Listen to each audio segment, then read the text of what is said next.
Bonjour et bienvenue à Sexe Spinal, une balado-diffusion qui explore la santé sexuelle après une lésion médulaire. Les informations présentées dans cet épisode ont un objectif éducatif seulement et ne remplacent pas l'avis d'un membre de votre équipe de soins. Chaque personne est différente et certaines informations pourraient ne pas s'appliquer à votre situation. Si vous avez des questions ou des inquiétudes concernant votre santé sexuelle, nous vous encourageons à en discuter avec votre médecin ou votre équipe de réadaptation.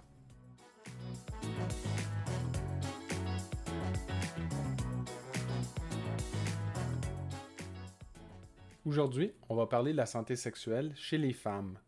On va aborder les changements qu'on peut avoir après une blessure médulaire et aussi certains sujets importants comme la ménopause, le cancer du sein et le cancer du col de l'utérus.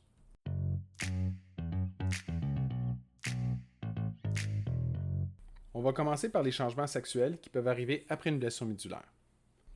La moelle épinière permet au cerveau et au reste du corps de communiquer ensemble. Quand la moelle est blessée, cette communication peut être affectée. Ça peut avoir un effet sur les sensations, l'excitation sexuelle et certaines fonctions gynécologiques.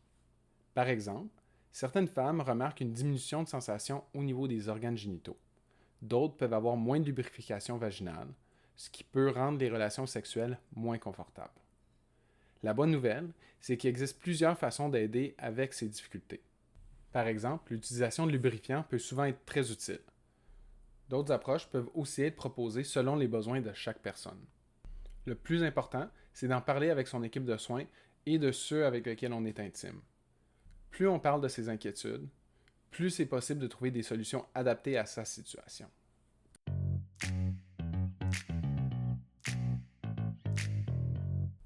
Parlons maintenant de la ménopause. La ménopause entraîne naturellement plusieurs changements dans le corps.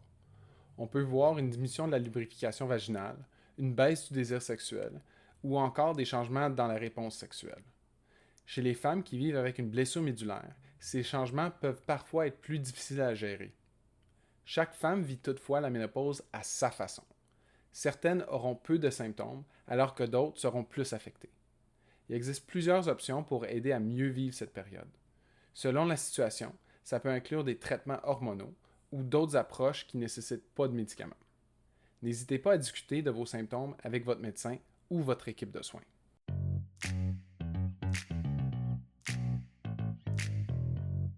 Maintenant, on va parler du cancer du sein et du cancer du col de l'utérus. Les traitements utilisés pour ces cancers, comme la chirurgie, la radiothérapie ou la chimiothérapie, peuvent parfois avoir un impact sur la sexualité. Ça peut entraîner des changements hormonaux, modifier certaines sensations ou affecter l'image corporelle. Par exemple, après une chirurgie du sein, certaines femmes peuvent avoir plus de difficultés avec leur confiance en elles ou avec la façon dont elles perçoivent leur corps. Quand on vit avec une blessure médulaire, ces défis peuvent parfois s'ajouter à ceux qui existent déjà. C'est important de se rappeler que c'est normal de vivre différentes émotions dans ces situations et qu'il existe du soutien pour aider à traverser ces périodes.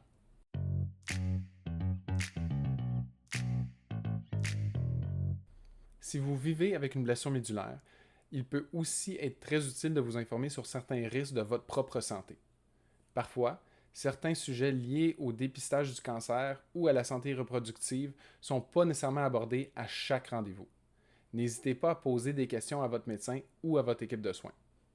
Si vous avez besoin d'aide pour accéder à des examens comme la mammographie, le test de dépistage de cancer du col de l'utérus ou d'autres examens médicaux, informez-vous sur les ressources disponibles dans votre région.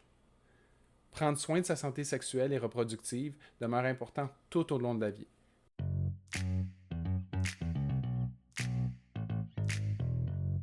Au final, c'est important de se rappeler qu'on n'a pas à traverser ça tout seul.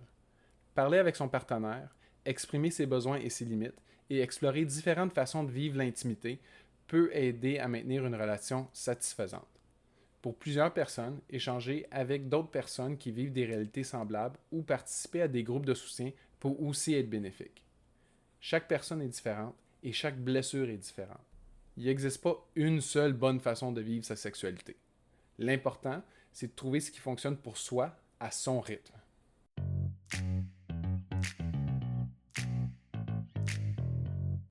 Merci d'avoir écouté. On espère que cet épisode vous a permis d'en apprendre davantage sur la santé sexuelle chez les femmes après une blessure médulaire, ainsi que sur la ménopause, le cancer du sein et le cancer du col de l'utérus. Rappelez-vous que vous n'êtes pas seul. Les ressources existent et de l'aide est disponible. À la prochaine!